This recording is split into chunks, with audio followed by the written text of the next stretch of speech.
Well, welcome everybody to another edition of System Override. We are so lucky this week. We have our first guest, Celene. Thanks for joining us. Celene, thanks for having me. I'm so excited to be here.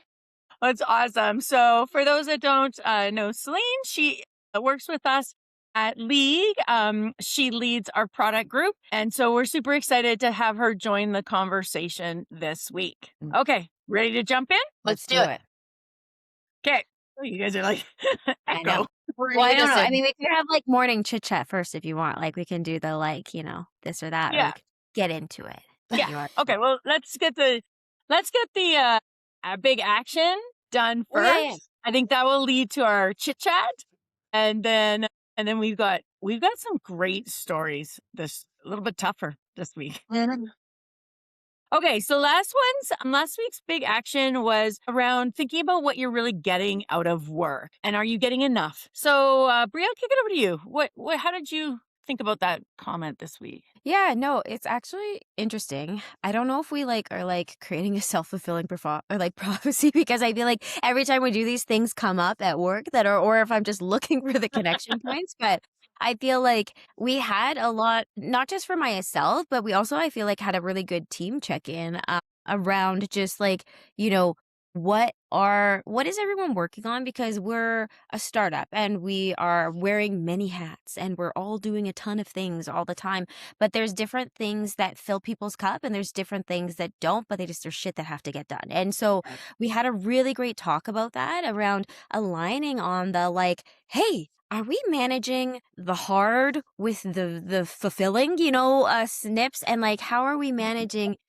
team time, team capacity, who's working on what? Because we want to make sure that when we're doing something awesome, cool, incredible, but also can be hard and challenging and really can grind sometimes, how are we making sure that we have that for the whole team? So I would say for me, it was a personal check-in, but you know me, I'm just so excited all the time. I'm like, yeah, I'm getting it. It's awesome. But with that, how are we managing our team accordingly? How are we managing everyone's? Because it's not always easy and it's not always great. And so there's things that happen. And so I think it's really important with that. What are you actually getting? Because it's not just point in time and in a box. Like it ebbs and flows and it's a bit of a process and a cycle. And so it's more, I think we realize watching those trends and how you're aligning yourself to some of those things and where is your energy being pulled or pushed and how can you be intentional about it? Yeah. And Celene, as a listener of the pod, did you reflect on this big action from last week? Yeah, and I could just add to Bree's comment, the kind of interesting thing about it too is, when you just have a conversation, we're so working and driving and dealing and going so quickly all the time that just taking a minute to pause and just have that conversation changes the whole dynamic. So it's really like, okay, we got support, we are a team, we can help each other. And it just can set that reframe that you need in the moment to just keep doing the next drive, to do the next push. Because, like Bri mentioned, there's stuff that is the super exciting, really juicy stuff that we want to get into. And then we just have some things that just need to get done that aren't as exciting sometimes. So that's the one thing that I think for me from those conversations this week that were just, that's really powerful. We're really small, but like a team, and we can come together and say, hey, this is hard. We can have those transparent conversations and we can get what we need and help each other to go to the next thing we got to do to get to that next milestone, whatever the case might be. So I think that was really, it was really cool to see. Yeah. Bri, I wanted to add something. Oh, yeah, I was going to add in, I think too, I love where Celene took that in the sense of it wasn't just about the work itself. It was also just about the team and how we solve problems together. I think was also a big takeaway for me is it's unrealistic to think that everything is going to be roses and sunshine at every moment of every day. But I think what Celene pointed to, children are home from school today. We're about another guest. The life of a parent. The life of a parent. Let me finish my one thought. And then we can I have Robux? That was the question. Classic. Hold. Pause. And so with that, I think it's also just how Was my team environment? Do I have people surrounding me that, provide that kind of support for me? All of these different things, I think, are part of that equation, not just what am I doing this second and do I like it? That is excellent. It's really interesting. So obviously I was involved in, these things that you guys were chatting about at work, but when I took a look at this big action for me this week, I really reflected about like what are the environments in which I love to work and I actually my best self. And it was interesting. I listened to a podcast earlier in the week and it was relating burnout to like roles where you weren't being challenged enough. And like where people who get really tired and have low energy after work, it's because they're not using their skills to the best of their ability, whatever that is, right? Everybody has different levels of skills and abilities, but when I'm am in the environment where I challenge myself all the time, it's amazing how that you get that energy and you like want to get out of bed in the morning. And that's when I'm getting enough out of work, I think, Mhm. right? Like I just want to bounce out of bed. I'm exhausted at night, but like good exhausted, not like, oh, like that tired energy, which is like demotivating, but like tired energy, just get me to sleep so I can wake back up in the morning. So I think that was an interesting observation for I me. like it. I like it. I've Yeah. handled the Robux situation, so I think he's gone now. I don't mind Nice. having like And we practical. don't care. We don't care. Yeah. We are Right. going to comment that Celene has come on the air, off the air, on the air. I guess Yeah. she's testing out the podcast, see if she really likes it or not. Oh, I keep losing connection, so that's what I just wanted to. Yeah, I joined my on my phone, so hopefully I don't Yeah, drop off again. But it is. This is yeah, the fingers beauty of an crossed. authentic podcast. It's very authentic. I will come and go as the internet allows me. All right. So before we get into our stories this week, anything else to share that the audience needs to know besides that? Oh, Bri, you added to your livestock this week in your house. I mean, yeah, obviously that's the most important thing we need to talk about this morning is there's 2 new guinea pigs at my house I named was really Coco and Baby. hoping, yeah, I they know, would I make it. was like, I could like grab one and bring Hold him on, over while doing here. the Hold them on the thing. They're super cute. I didn't realize, like, I don't know. I just think I thought of guinea pigs as like, yeah, it's like a rat with no tail, whatever. But they're actually so cute and they're so fun. And I can already tell I'm gonna become like a weird guinea pig lady. Like it's happening. I can tell. And I'm watching all these videos of So people who can have guinea me. pigs and they're so into them. And now I'm like, is that gonna be me in 6 months? You know Will what I I be like just had a burnt vision in? of? These guinea pigs are gonna have outfits, and that Yeah, in the Oh office, how no. Rue has her little right? doggy pen, you're gonna have a guinea pig pen in the office. They're gonna We're come. going full farm. We already got dog, cat, too, and the cat's I don't know, he hasn't realized we have guinea pigs, so I can't tell if I'm, like, unimpressed with him because 'cause I'm like, "You're not as good of a mouser as I thought you were, if you didn't even realize there's been 2 guinea pigs living down the hall this whole time." Or I'm also relieved because I was a little worried he would try to murder them, so it's Yeah. like, in between. It's a That would win-win, be You know, maybe. I did love the posts that you put on Instagram. They are like so cute. they're so cute. I didn't realize guinea pigs have, like, pouty lips. Like, you look at them, they're like, whenever they're looking at you, and it's, like, so ridiculous. I'm like, "Why do you look like that?" But, yeah, funny. Always had a rule, no rodents in my house, but they're pretty Well, cute. maybe you want a guinea pig. I'm just gonna actually look and make sure Margot's I door is don't. closed so that the cat isn't murdering them. So one moment. You Okay. continue. Introduce the One story. moment. Celene and I will introduce the story and get going. Yeah. We're good. That was fast. Okay. So we picked some stories that are a little different than what we've covered the last couple of weeks because there were some really great things happening in the workforce space. And the first was a news article around the New York Times. The union has been negotiating and they wanted to put in some comments about AI. And so I think this is one of the very first times, particularly in this industry, which we know has had lots of controversy or let's put it not controversy, but conversations about how AI and the creator space work and how we, what do we know when AI is being used in an article versus not being used? And like, should the public know? Should the writers have the ability to say that they can write without it?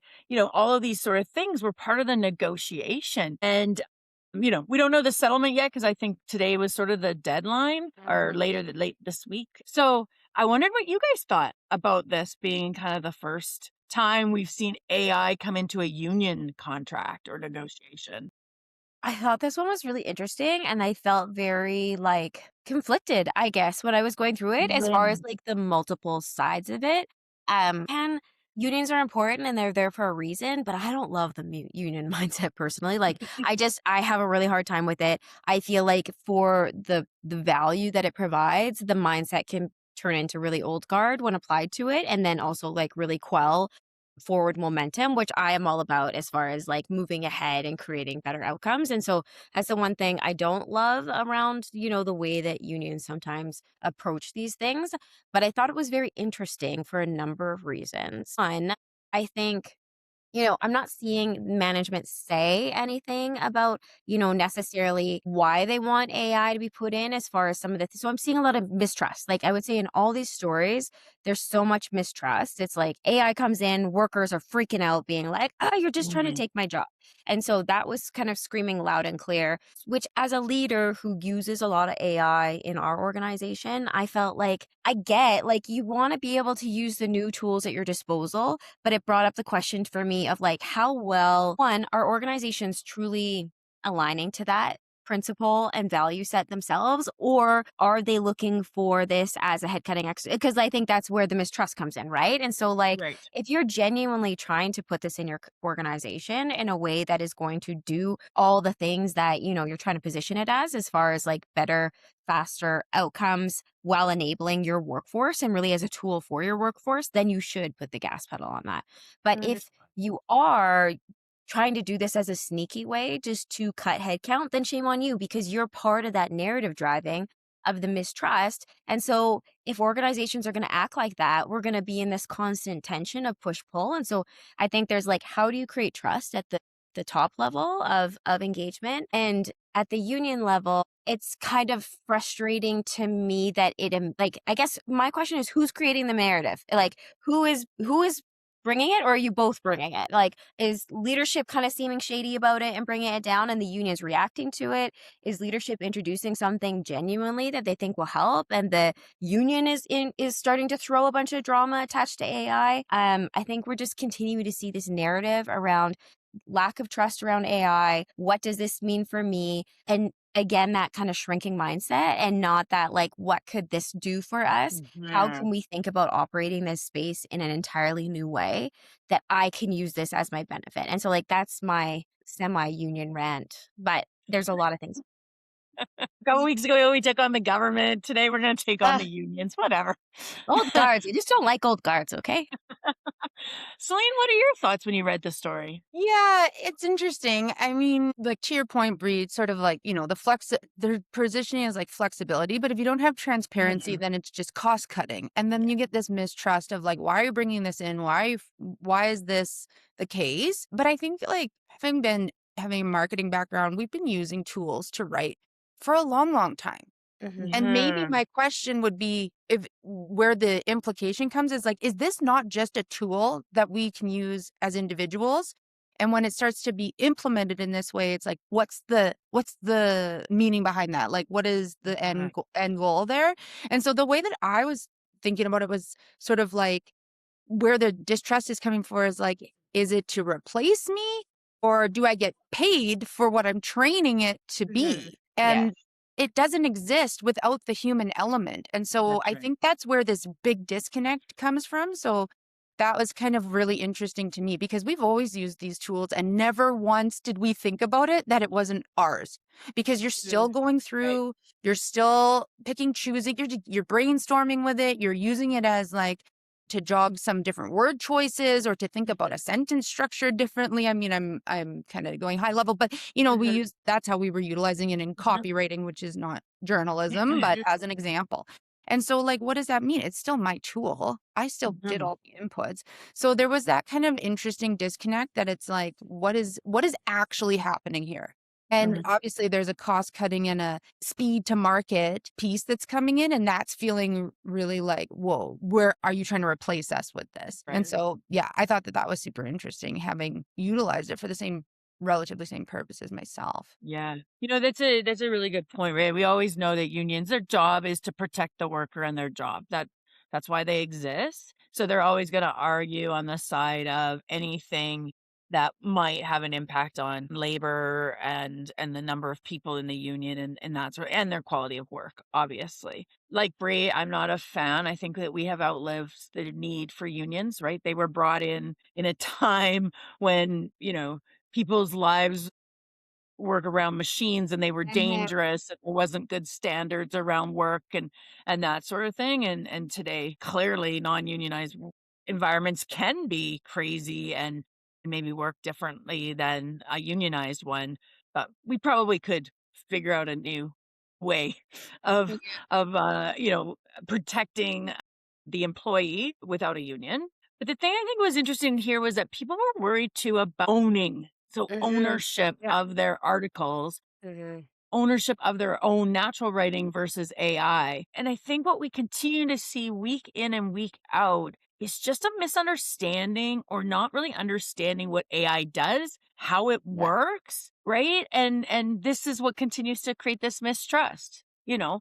And I think that's on both sides. Like I think that, we've Yeah. even talked to, senior executive that don't understand the mechanics behind AI. And none of us are like programmers. We don't go in and build AI necessarily. We use AI to build things, but we have a pretty good grasp about how it works and what it doesn't, and how you can put guardrails up and Mhm. you can protect people. There, everybody thinks it goes out into this big ether. I'm pretty sure the New York Times there's no motivation for the New York Times to allow the content within their AI usage to flow out into the big world without permission to do so, right? I Mhm. think the other thing too is like I love that you took it there because the other thing I was thinking about in this is it kind of like journalism I think is on the line, but what we've seen in the creator space, it's really around that like the creative process because journalism Yeah. like very much relies into that. And so from a purely artistic standpoint, like let's make it just really clear, Right. black and white. Sometimes the process is part of the art. You know what I mean?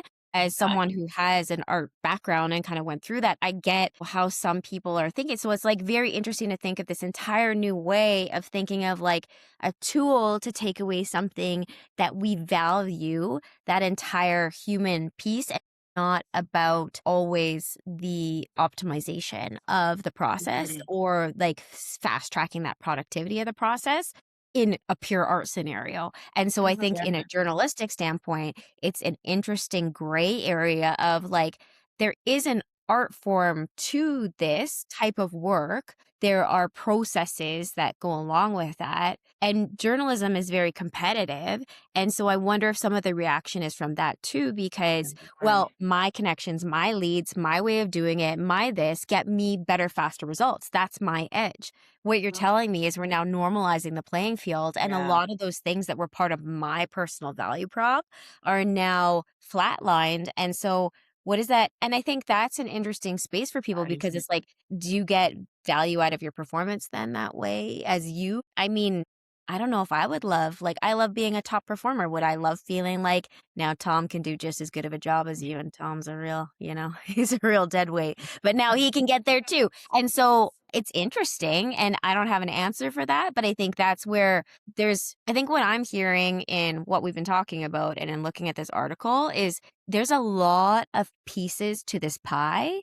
And what we're seeing happen in market is a really slapstick approach without a lot Mhm. of parameters, without a lot of definition, without a lot of like peeking up under the layer to be like, what does this mean for our org? And how are we explicitly going to define that?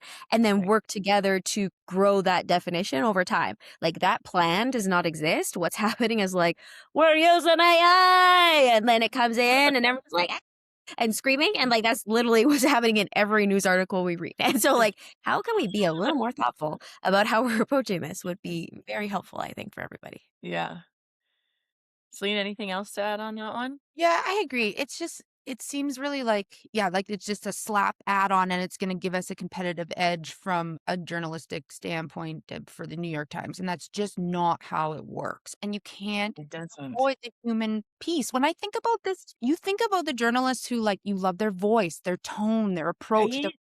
their writing style, right? That's unique. That is also like Tom the Deadweight. You're not going to get that with AI. So you're just going to get these like they called it like the bread and butter type articles. And then if you're wiping out that pipeline of like emerging journalists, that's a whole other consideration. When you're writing all of those with AI, and that's the new process to get those out better, faster, into the ether. And then you're not building up your pipeline of journalists who are going to come up in your organization because that comes over time. Like journalists who have these like followings and people love the way that they write and they love their approach and their lens and their, the way they critique their niche area. And so you'll lose all of that. And then it just becomes like, I just have this vision of like M dashes and emojis in every article. And it's just horrific. And nobody wants to read it because Yeah. can't do.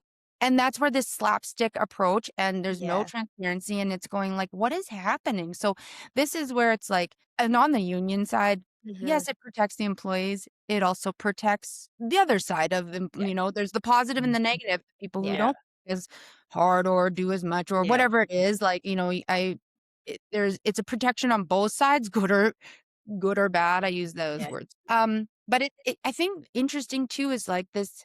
Everybody wants to have the edge, but what does it mean for your organization? How do you use the tool properly? Right. Because 2 years, I think about a journalist who's maybe been there 30 years, and they're like, I don't need this. I don't want this. What does this Right. mean? You know And I think what? that's a. I think. Right. Sorry, go ahead, Bri. No, you go. I think that that's a really interesting that we continue to see in so many of these stories is that people just don't really think about how we never hear about, we're using AI to create that baseline, right? That you talked about, Bri, that everybody's got the baseline, but now the human skills, the ones with the better creative process, the ones that have developed all the relationships so that they can get quick hits from their contacts and maybe get the edge on somebody else to get the story quicker.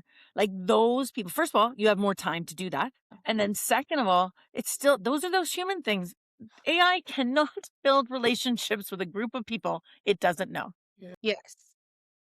So it's really interesting that none of that gets weighed into here. It's just the words AI. Everybody just seems like every company has to use the word AI To be in relevant. something rather than really taking some meaningful time to learn about it, think about it, work collaboratively. What about if the union and the leadership team actually work collaboratively to figure out how AI could enhance their work environment for people? And that's what got it in the contract. I think both of you two touched on something that made me think of something as well, as far as we're talking about like use case for your organization. But I think there's also like use case for your customer base. I don't want any more content. I don't need more news articles. And so the fact that you're telling me that there's more, I don't want it. I want to go back to 1993 when a newspaper came to the door and that was what was there and that's all that needs to be consumed. Like unless you are making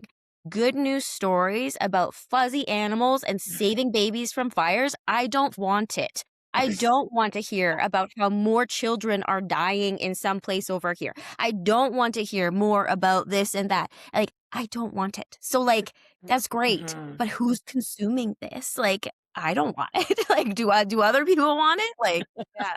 No, they don't. Actually, that just reminded me of my husband, you guys know Scott.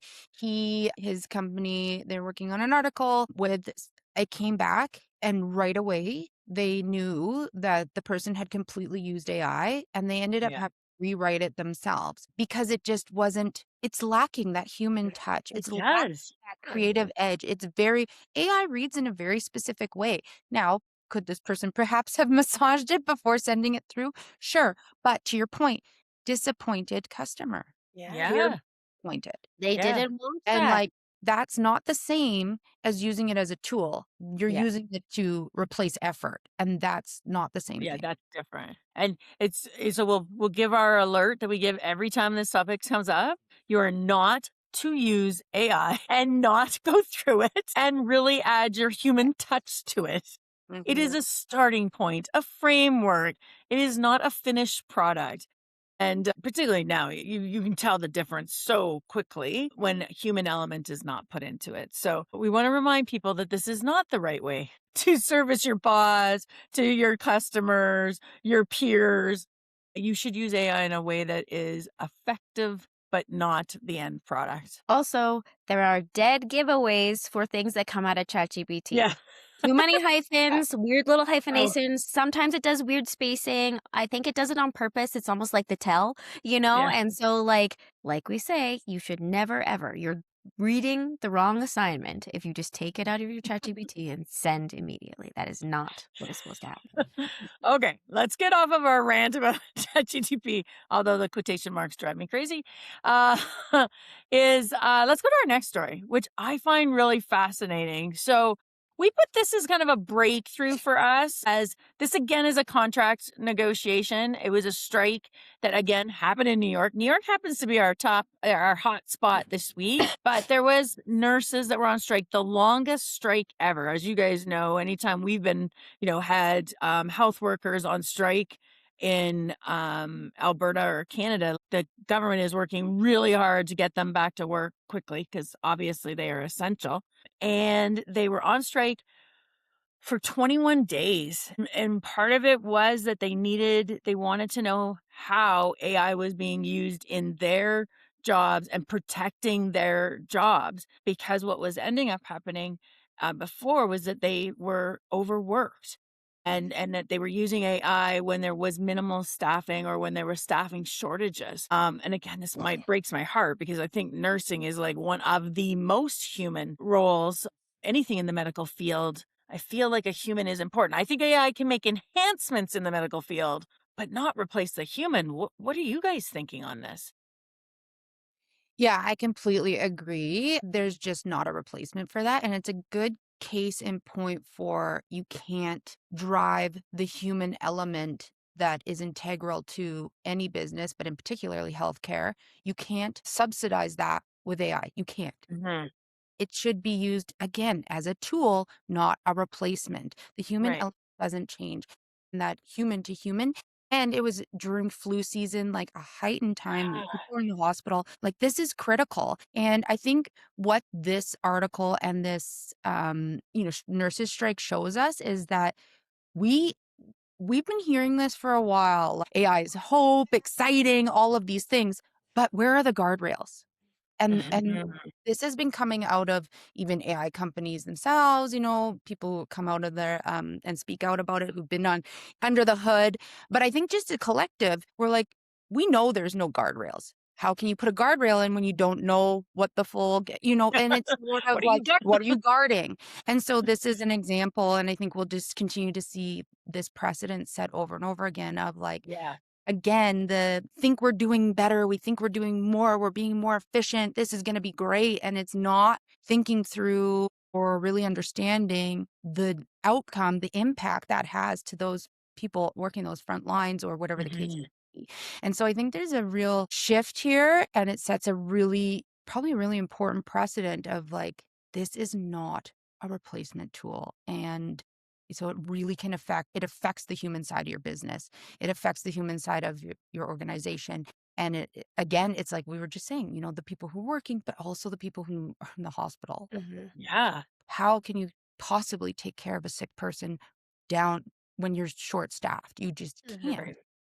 There's Yeah. only so much capacity. So I think maybe that's the interesting thing. Like AI cannot replace the human capacity required for care Yeah. and other instances, but in this case, caring Yeah. for. Yeah. Bri, what are you thinking? Well, it's interesting too because it's like both stories combined. Like, I just see one, it's positive that we're seeing companies be like, we need to embrace this or move forward with it Yeah. now. And I think also positive that we're seeing workers say, define this and like add more to Yeah. like, what does this mean for what we're doing? You can't just slap a stick on it. I think what screams to me in both of these scenarios is just like organizations are so shit at change management. Like they're so Mm. bad at it. And so it's just how can we actually bring in like what I don't want to see happen and what you see a lot is organizations are really bad at introducing change to their Yes. people. And then, they're like, well, we're going to do this. And then everyone revolts and they're like, oh, didn't work. We got to get rid of it, move along and stay the same because that's easier. And so I think that's my one like hesitation as I'm seeing these articles and coming through. I think we're in that positive, what's that change model? It's like you do the storming and norming and then everyone kind of like starts to adopt and this and that. So I think we're seeing a lot in that storming and norming phase of saying we're going to use it. What does it mean? This and that. And so I think my head just keeps going to the what is the next step where we get to out of the storming and norming. Granted, I think it's still early days and times of the world for a change like this to come in. So we're probably going to be in this storming and norming for a little while. Because again, I kind of go back and forth on this scenario the same as the last in the sense you absolutely cannot replace people. But as someone who had a child in the NICU for a distinct period of time, hospitals could use a lot of support in the process and maintenance of Yeah. records, management. We had a really shitty situation of wound care that went horribly wrong over a long weekend. Change of staff didn't it was a new bandage on my new baby. They did not understand it, didn't transfer. The one person who didn't talk well enough, the one who was on. And just by being in the NICU for an extended period of time, you realize every week is a reset. There's no consistency of record.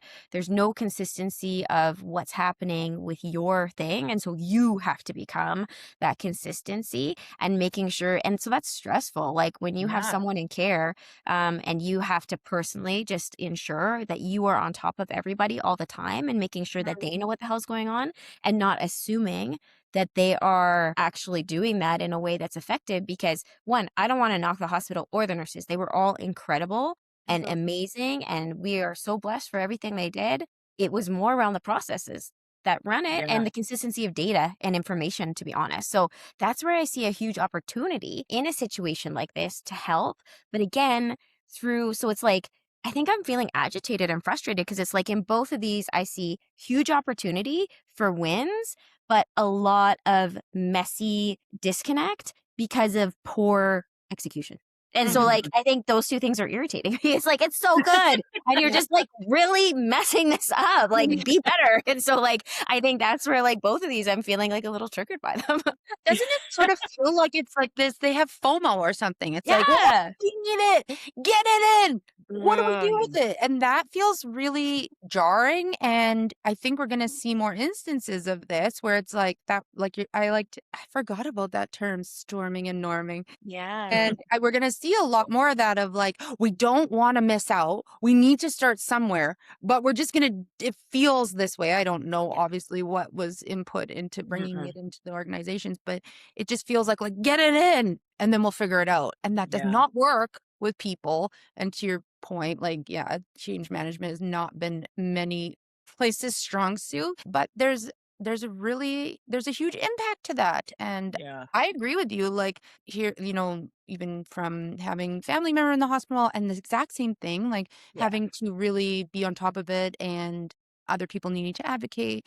And it's like all the paper that has to happen and those trails and the information that gets passed along, like huge upside of where AI can be used. And it's like that a lot of places. So it makes me think like, is there another business opportunity here where we become the AI change management team? We figure out how to deploy, how to get it, make it work for your business and bring everybody along for the journey because it sort of feels like, gets slapped on top of what's existing and it doesn't work that way. Yeah. Yeah, it's interesting in this because if they would have just sat back and thought about how they could improve care, which is their number one thing, right? That is what a hospital does. So instead of like constantly looking for ways to cut money, which is again, I get it. There's not enough money ever to cover all the costs of healthcare. But if they would have just thought about, okay, is there a way that AI can help us improve care? And that is clearly give the humans more time with the other humans, right? At the nurses in front of the patients, more time of nursing to patients with the same cost would have been a good starting point Yeah. where they could use all the scribes. And to your point, Bria, yeah, we know that the AI can absolutely make medical records better, make sure that doctors around the world could look at the same image and have an opinion on it. Or that, a nurse that's been off shift for a week can come back and be instantly reacquainted with the case, understand the highlights. The AI can summarize all of the charting notes for a week or Yeah. two and give you a really good summary of where you're at and where you should pick up care. Like Yeah. all of those things are about care. Yeah. And instead, it was like shoved in a change management process that obviously didn't work, all about cost savings.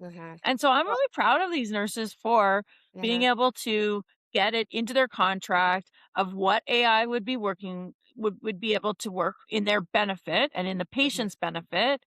And hopefully this is a trend for what we will see in future contract negotiations. Yeah.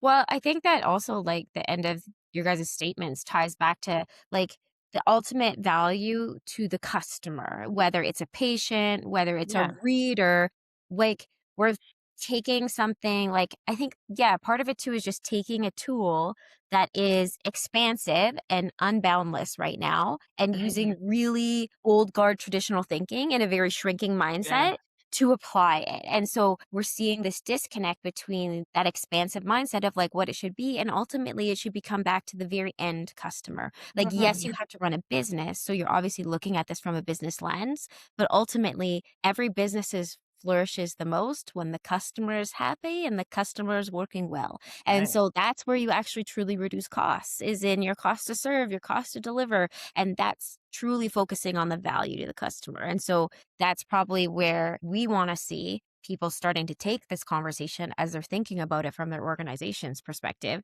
less around just a P&L activity of cost cutting and more around value, which can then be tied to, optimized system and less cost and less this and that. Because you're just paying Peter, Rob, Paul. You do it over here, you're going to get cost there. You know what I mean? More intention, I think, is what I'm hearing from everybody. And that's the dream, right? We've Yeah. said from the beginning of starting League, we were like, the dream with AI for us is where it makes humans' lives better and we stop being so focused on P&L, because actually the solution to get, to make people have a higher productivity or to do their jobs better is actually quite inexpensive, right? Now some of the big AI stuff is quite expensive right now, but it's in your hands. It's easy to do, like from a into market, the expense is very low. And so I think this is a good turning point and why we put it in our breakthrough. It's not perfect, but it is certainly a signal of where, companies and unions can figure out how to even create a competitive advantage, take care of the people, both customers, in this case patients, and their workers, and then use the technology in a way that actually makes the processes better. And I think, like, from your guys' perspective, like,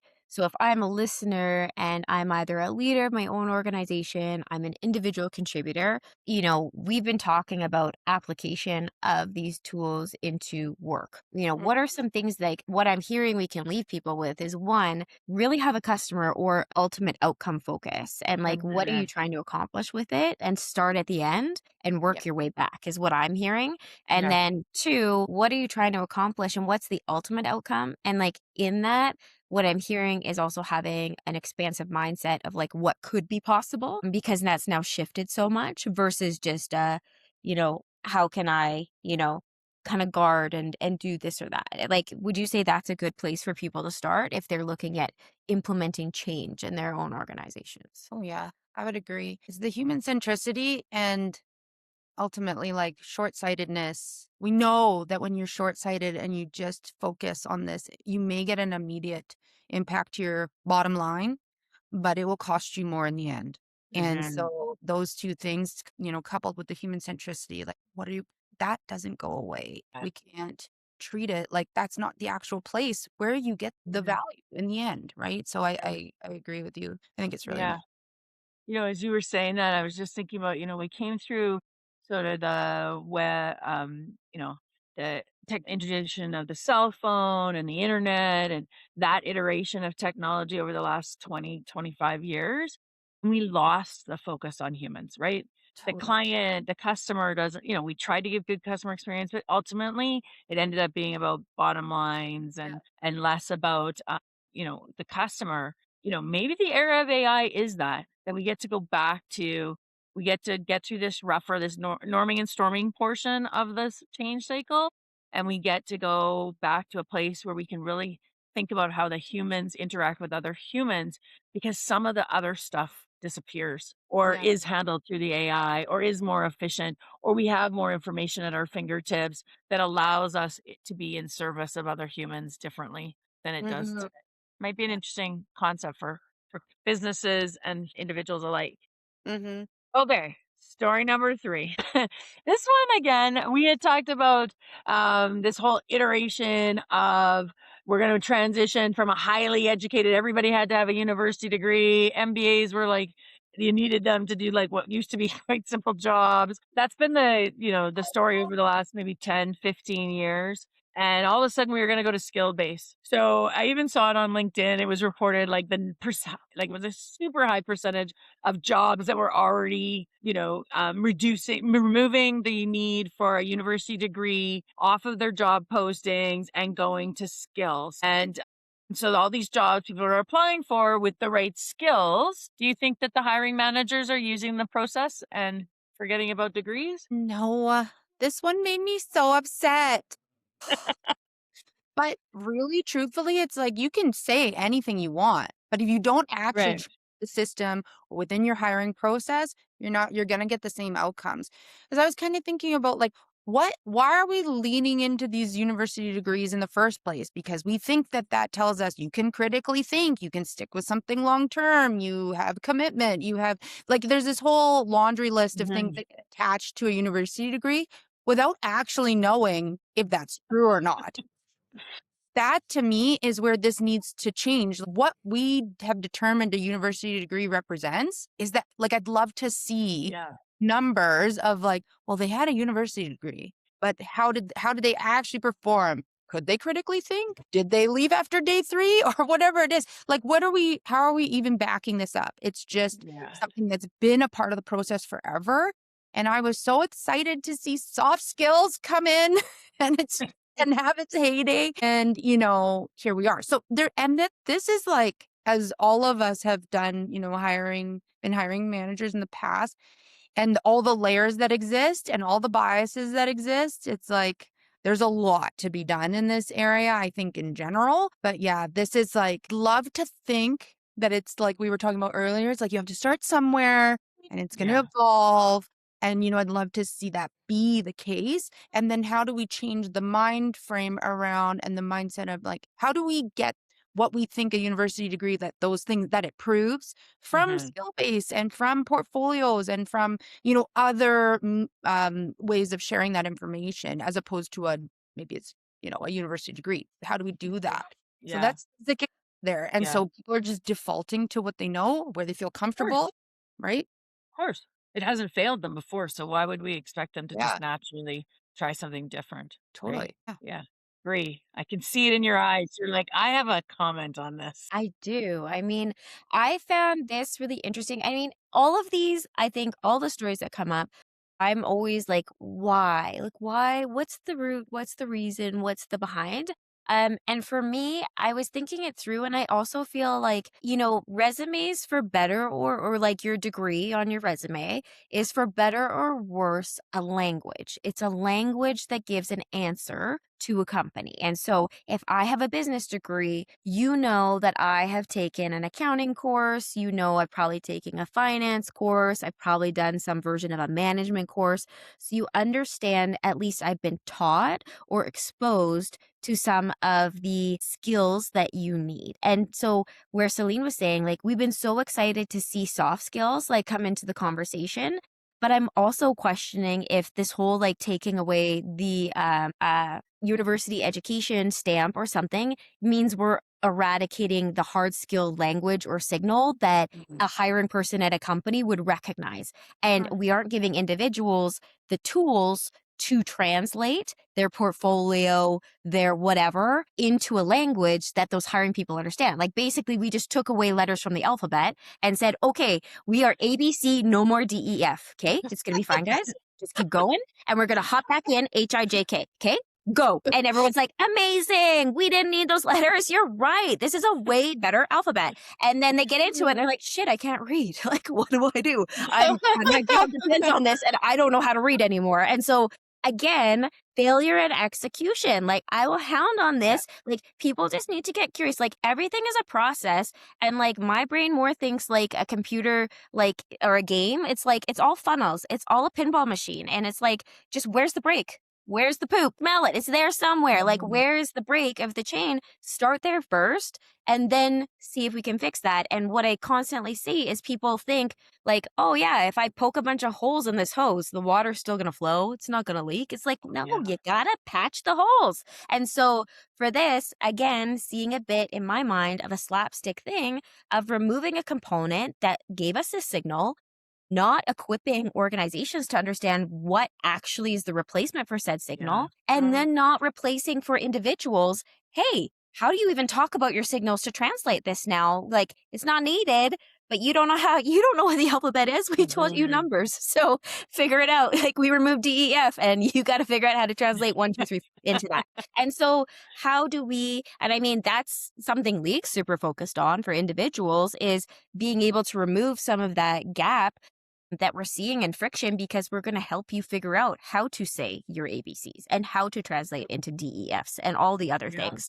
And so I think that's a huge piece of it is, okay, so if someone had a portfolio, they maybe didn't have a business degree, but they certainly ran their own, company with it. They ran their own books. They certainly know account. They've done that. Do you understand that that's what the company's looking for that? And how do you translate that if your portfolio is something non-traditional, like maybe it's a hot dog portfolio? I don't know, but how do you translate those very useful skills into something so that they can make that connection? And so I'm just continually seeing a trend of broken connections. This whole session of our conversation is broken connections, and how do you as an organization help to surface some of your broken connections, and how do you as an individual try to understand how you can support yourself in filling the gaps of some of those connections.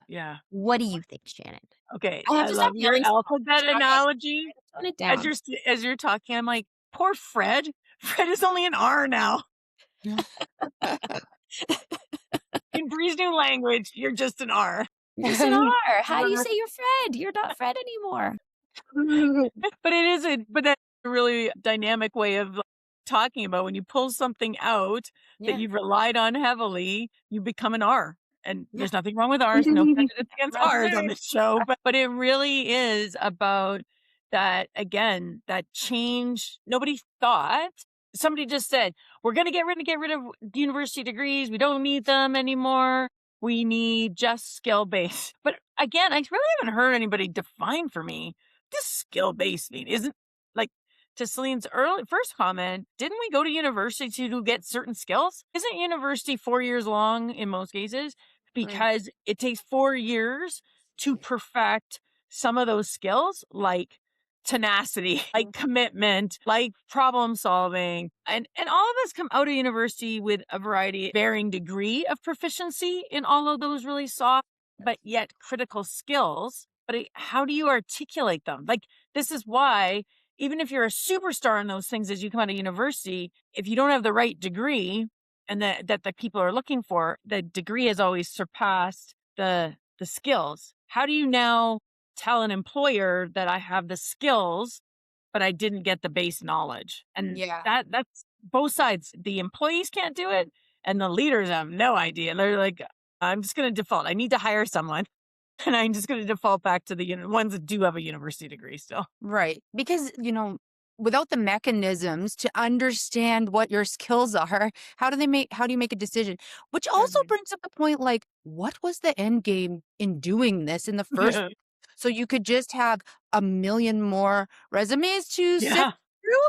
Like, was it a marketing ploy? It almost seems like this was just a buzzword that was put out, and they're like, let's just take that piece off the post and see what happens for like shits and giggles.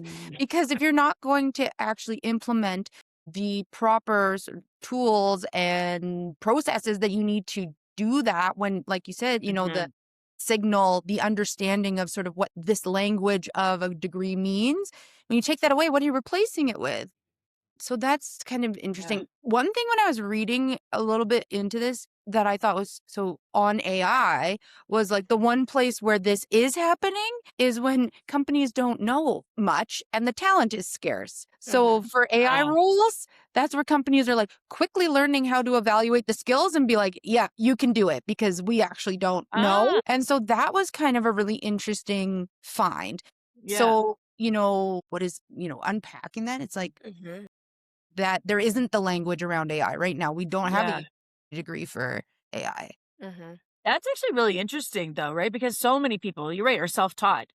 Most of the people have picked it up and have self-taught themselves how to build and how to design and put the architecture together that are using that would be like, an AI asset to a company. So that is really interesting. There are definitely some courses you can take, For sure. but it's not like necessarily a 4-year degree in it. I know. Add I was on like, to right after I software. said that.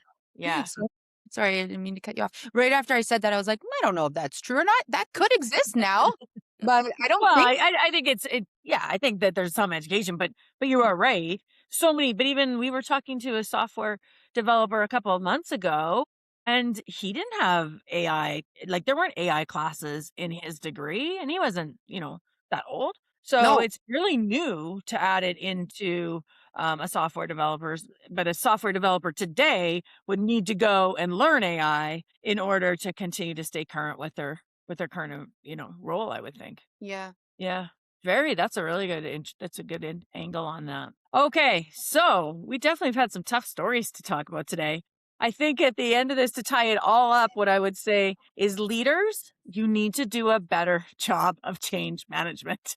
I think that was the theme through all of them. Organizations should have really strong change management teams to help leaders do that, because obviously leaders are there to lead their teams and have other priorities. But think about how this technology can benefit your customer, your employee, and your bottom line, not just one of the three. I think from Okay. an individual perspective too, it's like think about the so what. If you're going for a job, how are you translating yourself into like what you think they would value or what that market or that role would value? And if you're yourself Exactly. in an organization, how do you start thinking about this and what it would meaningfully mean to you in a way that you can implement or leverage to your benefit rather than, and like, how can you create trust around that for yourself or value for that around yourself? Because as three people who use AI a lot in our roles, it creates a lot of value for us and it certainly does not diminish our human potential or capacity or value to the team. It actually enhances it.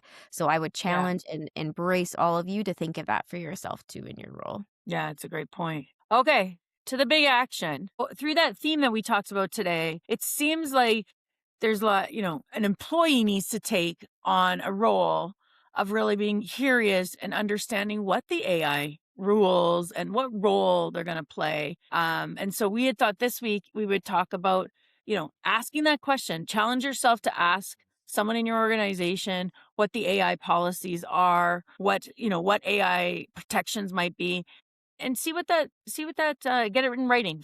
See if there is a policy. And then, hey, if there isn't one, might be a good opportunity to put your hand up and work on one put a community together to work on something in the organization to just get the ball rolling. But that's what we thought, the big action. That seems like a good one in line with our theme today. I was like, does that seem timely in far as like our circumstances too? Make sure you get shit in writing. Yeah, this is how we push the action for our team out every Friday. You guys have to listen to the podcast Manifestation on right now. Monday. That's what you have to do this week. You guys need to just put that sound clip in channel every Monday morning. In That's a channel. good point. That's a good use of the, yeah. Did you hear that AI generator of our podcast? Could you cut the big action every week and we'll just use that as our meetings on Monday? Just a little motivation for the week. But we'll make sure we keep our eyes open because the AI always catches us with our eyes closed when it does a little clippy. I might have blinked at the beginning, guys. I apologize. You said Celene. Surprise and delight. tried We'll so never know what's hard. gonna come out. Celine makes a rookie mistake. That's true. Well, this was fun. Thanks, Celine, for joining us. Come back anytime. Thanks for having me. Yeah. Good to Have a see you great guys. weekend, guys. You too. Bye, everybody. Bye. Bye.